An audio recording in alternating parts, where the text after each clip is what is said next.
it just like completely opened my mind up to what I had been missing as far as like, oh no, this is what it feels like to be gay. Like this is what it feels like to have an emotion for somebody that is so strong that like you just want to be with that person. This is what it feels like to be romantic and to flirt and to feel that being reciprocated.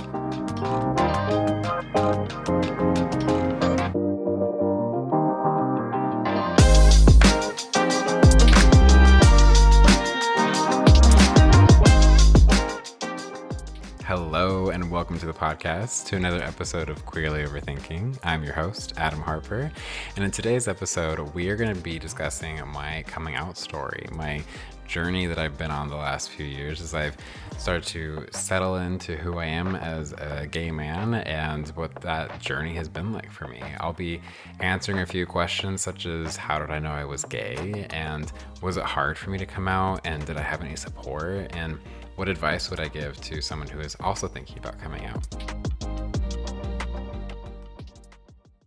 Alrighty, y'all. I have been so excited to share this podcast and this story with you. I have been wanting to dive deeper into who I am as an individual, who I am as a gay man, who I am as a creative person in my industry, and so I wanted to take this episode to specifically dive into who I am as part of the LGBTQ plus community and how that journey started for me.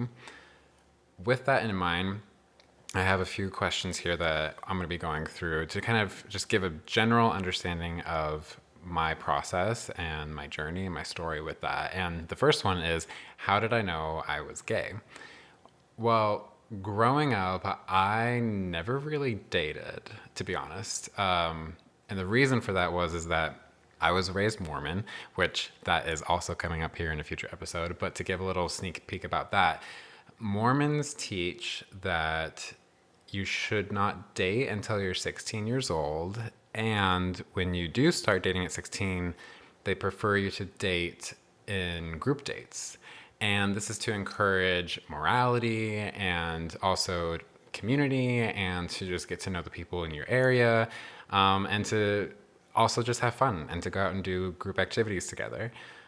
So there was a lot of rules and guidelines and, things that were set up to essentially protect the morality and chastity of individuals and the youth of the church, which at the time I guess nonchalantly accepted or just went along with because I was like, oh, great, that's fine. I don't need to worry about dating right now.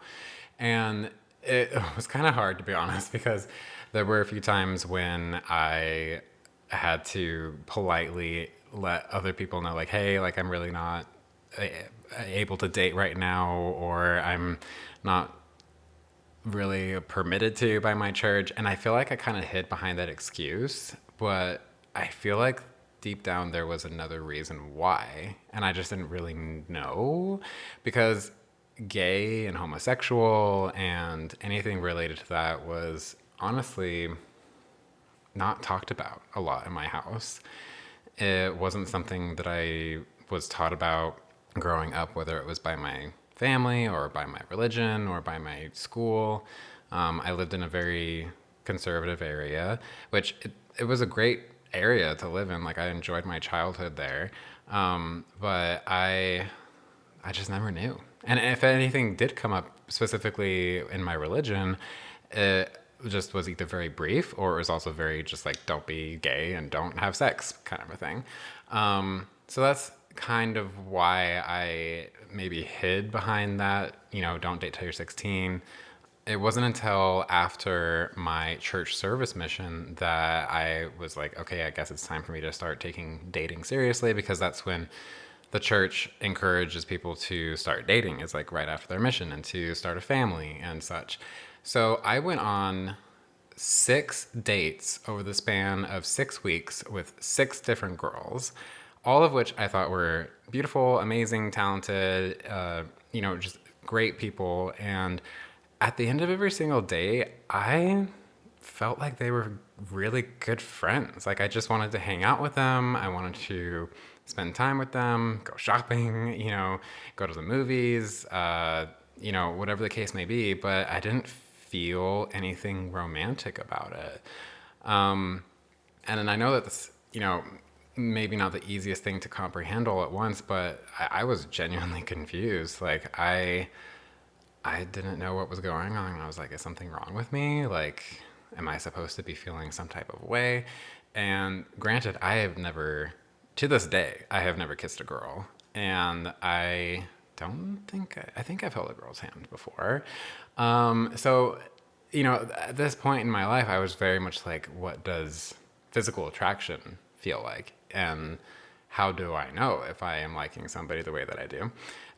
So it wasn't until I started hanging out with a couple of my roommates who, I started to grow very close with, that was when I started to realize, oh, I feel like there is something a little bit stronger here of a connection than I've been having going out on these dates. So that's kind of what started this journey for me, but I still did not know what it meant to be gay. Like I wasn't very familiar with any of the role models or the cultural phenomena or history of queer people. And so as I was trying to figure out what I was and what these feelings were, it was also just a huge educational experience for me trying to figure this out because the information was not readily there. And it's something I had to go and hunt for, essentially, like trying to find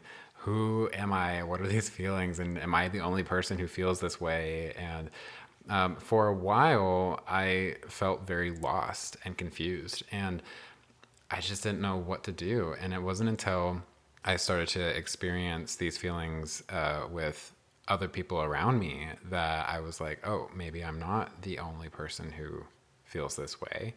As I started to understand what being gay was, but what being bisexual was, a lot of people do come out as bisexual who have had some tie to religion, because oftentimes it's the religious aspect saying, oh, I can like the opposite sex and the same sex, but it's okay to be that way because, the religion teaches them, like, oh, you need to marry, like, if I'm a man, I need to marry a woman in order to achieve, kingdom of glory and such, to go to heaven, essentially.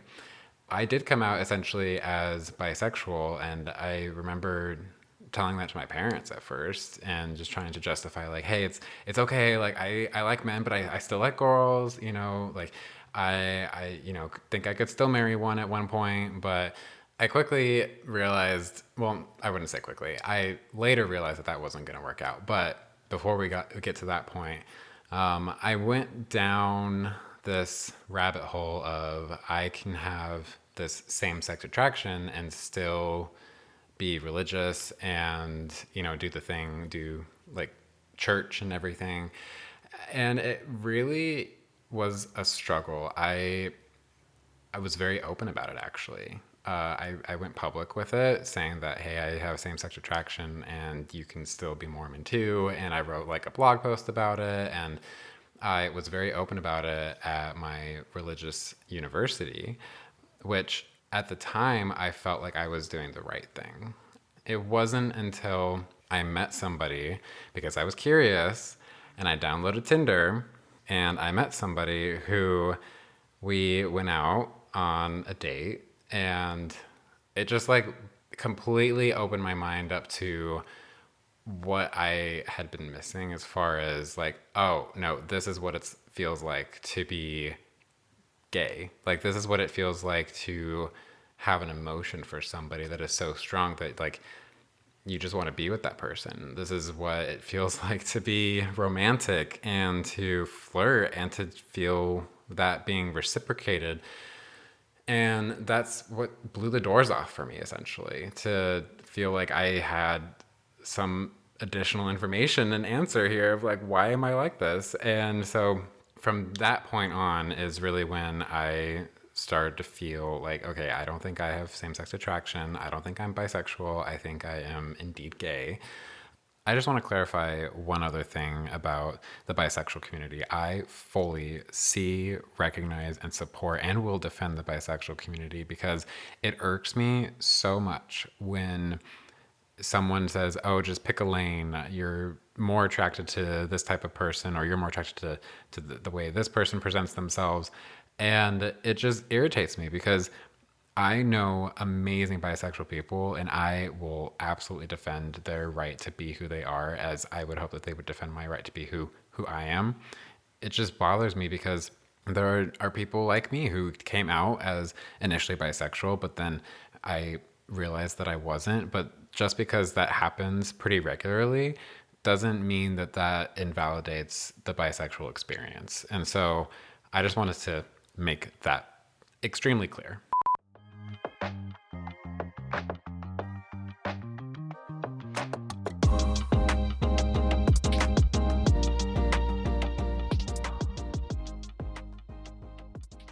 Continuing on with how did I know I was gay?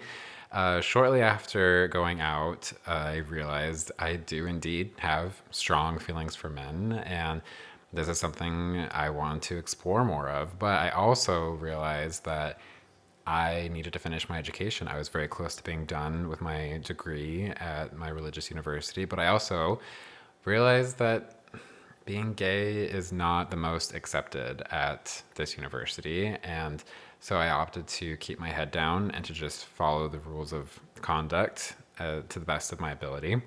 All that said, I wrapped up things at university and made some incredible friends, people who I still keep in touch with today, genuinely people who are chosen family members. And from there, I made my way to Dallas, Texas.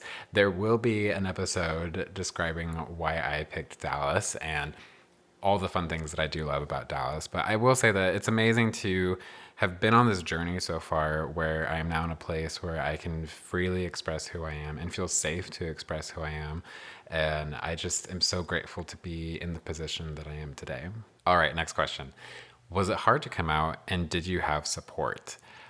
I'm going to answer this first part of the question of was it hard to come out and say initially it was very public, as I'd mentioned before. And I feel like in a way I was like, here I am. Let me be a role model of how I can be same-sex attraction individual who is going to, live his religion.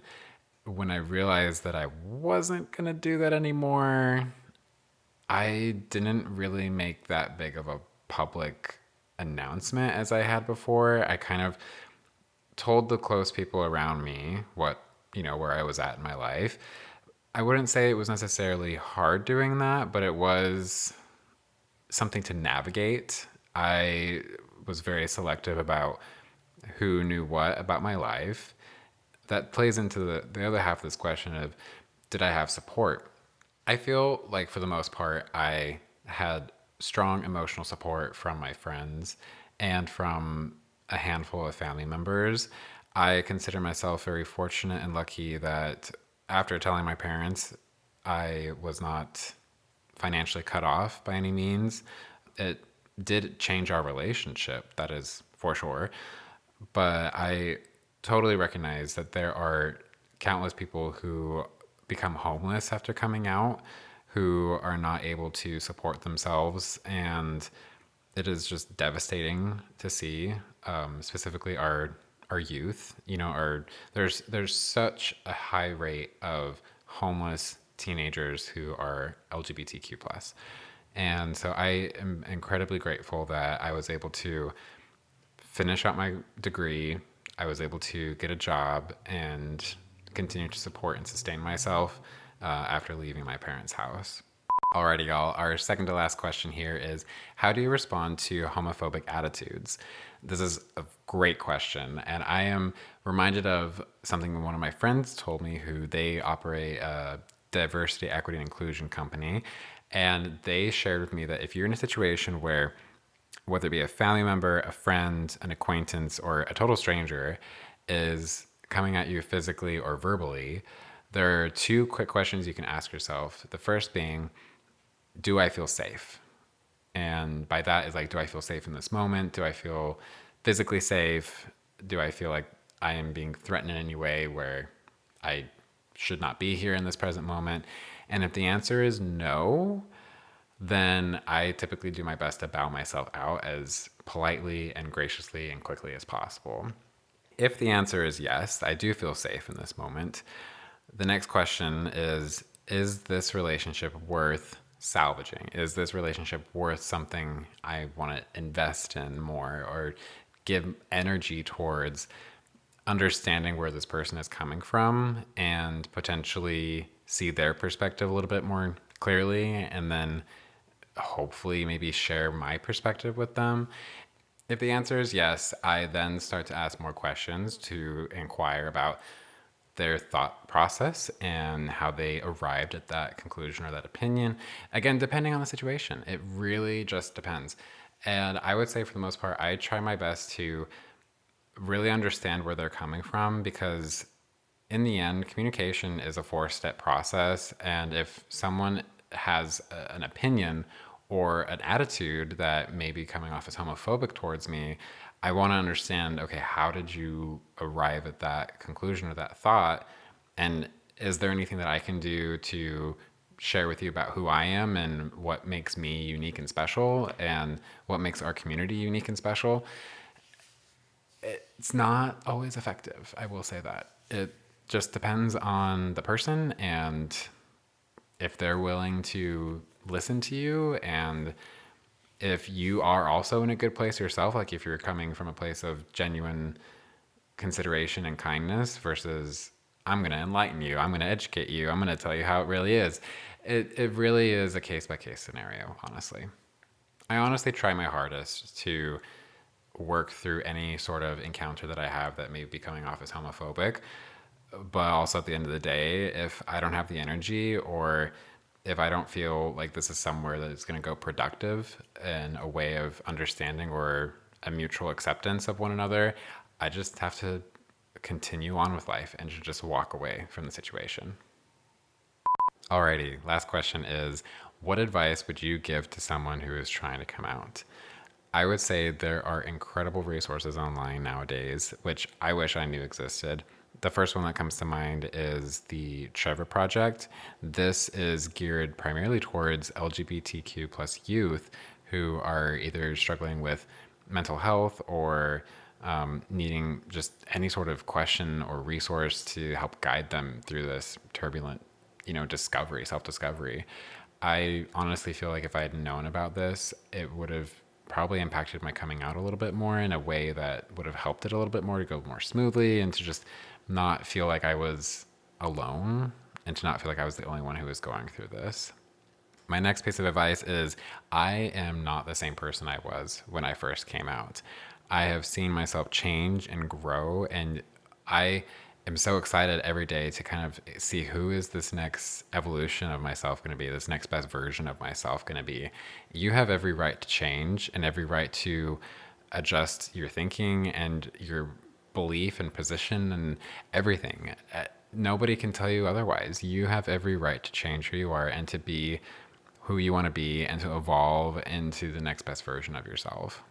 This last piece of advice is something that I consider hard-won knowledge, something that I have been continually evolving in my own life, and that is learning to set better boundaries. There are people, there are emotions, there are places and things in our lives that may not necessarily be bad, but they may not be inherently good for us. And I am regularly asking myself, does this thing, does this emotion, does this place, does this person bring me closer to who I want to be? Are they helping me to achieve my goals? Is feeling this way something that is guiding me towards the next best evolution of myself? And if the answer is no, then I often consider, do I need to distance myself? Do I need to set this aside, or do I need to say goodbye to this? And that has helped me so much to set up firmer boundaries around not only my mental health, but my physical health, and to really understand who I am as a person and what I need to continue to thrive. I would say that would be the biggest piece of advice I could give, honestly, is learning to set better boundaries. I'm actually going to squeeze in one more piece of advice, and that would be embracing your chosen family. I cannot tell you how incredible it is to have people in my life who I feel like genuinely love and accept me for who I am, who I can literally just sit and exist and do nothing or just be in the room, and I don't feel judged to look, to act, to say, to do anything. And I can just be who I am and feel that I am still loved and that I am still accepted for who I am.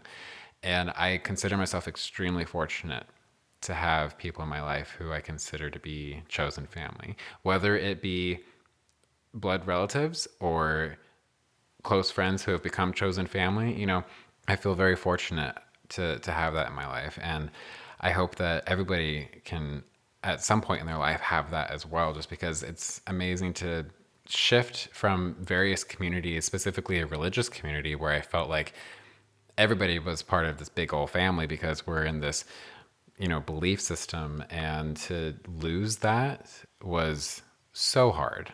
Oh my gosh, it was so hard. And so to cultivate this chosen family where it's taken time, it honestly takes so much time. And, you know, it doesn't matter how many people are in your chosen family. And it also is hard when people come and go out of your life. That is also something I'm continuing to work through. But I try my best. I strive with all my heart to let the people in my life know who I feel like they care about me. I want them to know I care about them just as much. And I just want to freely love and express that to my chosen family, my chosen people, and people in my circles and such. Like I want people to know that they are cared about, they're loved, and that I love them for who they are, and I don't expect them to change who they are. I simply expect common human decency, kindness, and if you don't see the way that I see the world, that's okay, because we can exist in this world. There is so much room in this world for all of us to just exist and to be together. And as long as we're not physically or emotionally harming one another, let us just exist and just be and experience this wonderful life that we have while we're here, because it is going to go by so fast, y'all. I want to end this episode with a quote by Glennon Doyle. And I think with most episodes, I might be ending it with some sort of quote or a parting thought. Glennon Doyle says, "Maybe we can stop trying so hard to understand the gorgeous mystery of sexuality. Instead, we can just listen to ourselves and each other with curiosity and love and without fear. We can just let people be who they are, and we can believe that the freer each person is, the better we all are."